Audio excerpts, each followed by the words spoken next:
What's up, everybody? Hope you're doing well. Hope your families are doing well.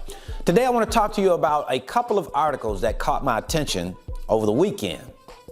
I was reading up on the trucking industry and found an article by FreightWaves, and the CEO over at FreightWaves is Craig Fuller. He wrote this article, and it says, and this article was written on March 24th, 2022. And it says, just 3 years after 2019's trucking bloodbath, another is on the way. And the bloodbath he's referring to is the 2019 trucking debacle, where we had some major trucking companies. I think about 3 that pops to the top of my head that he references in this article. I'm thinking NEMF, there was Falcon, and then there was Celadon. So those are 3 major companies, and then there were thousands of small to mid-sized trucking companies that shut their doors, and there were even some 3PLs that had to restructure some things. That was a pretty controversial article, and then he wrote a follow-up article to that one, and that one is called Why I Believe a Freight Recession is Imminent, right? And I think it's important to us as trucking industry professionals to understand what's going on within the industry, right? And there are people out there, companies out there like FreightWaves that analyze the trucking industry, and they make forecasts about what they think is going to happen, right? Based off of the information, based off of the data. Now, again, it's just a forecast. Doesn't necessarily mean that it's going to happen, but at the same time, these people have been able to call some things pretty accurately about the trucking industry. And if you take a look at the article, they'll go down in there and they'll name the things that they've said would happen, and it happened like that almost to a T. So when someone says something, we should consider the source. And it seems as if they have a pretty good track record of what they say will happen actually happening. So I would like to share with you some key points that I took from the article that Craig Fuller just wrote from FreightWaves. It's titled, Why I Believe a Freight Recession is Imminent. And it's the follow-up article to just 3 years after 2019's bloodbath, another is on the way, right? That was a really controversial article. And he wrote this second article as a follow-up to, I think, more expound on what he was saying in the initial article. All right, so he starts off by saying how volatile the trucking industry is, and we know that if you're in the industry, you know that this is a very volatile industry. And he says that it's one of the most fragmented marketplaces on the planet, right? He goes on to say, with few barriers to entry, carriers come and go. Booms are followed by bust. And we know we've been in a boom market. Rates have been through the roof with what happened with COVID. And he says the typical trucking cycle is 3 years. And usually what kills it is oversupply, right? So usually what kills the boom is an oversupply of trucks.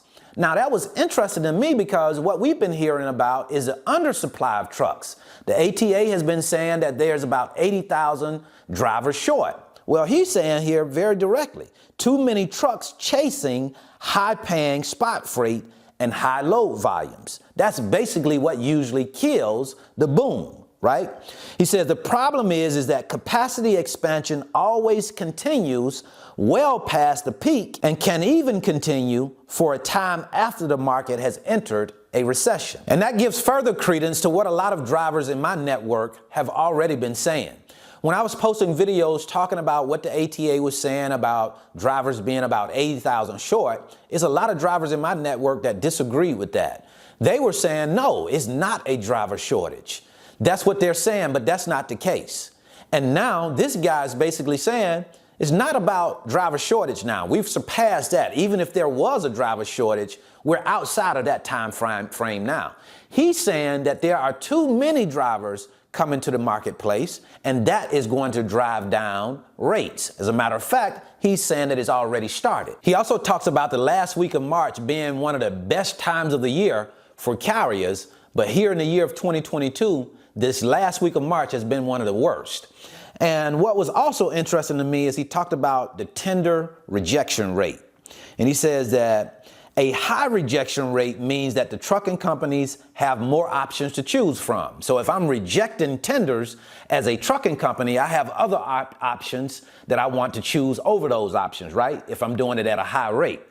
He says a low rejection rate means carriers have fewer options in freight to pick from, right? So now here is the point that he makes.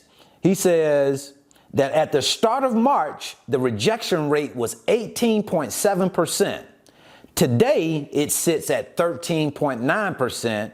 And he says, even though it has only been a week since he wrote this bloodbath article, remember he wrote that bloodbath article on the 24th of March, he says the rejection rate has fallen another 1.3%. So if the rejection rate has been steadily declining, it started off at 18.7% at the start of March, in just that month period of time, it went from 18.7 down into the 12s. So that's a significant drop. And that means that carriers have less options of freight to choose from.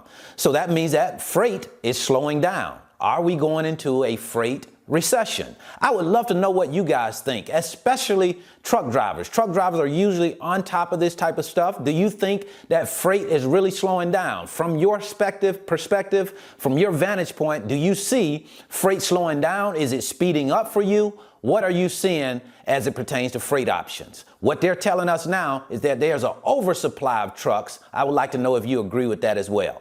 So that's what I wanted to share with you really quick today. I hope this message has been helpful. If you're interested in learning more about the freight broker business, I'll leave a free link in the description. It's my 5-video series, and I titled it, How the Load Movement Process Works. It will give you a chance to come into the office with me and watch as I move loads, I talk to shippers and carriers.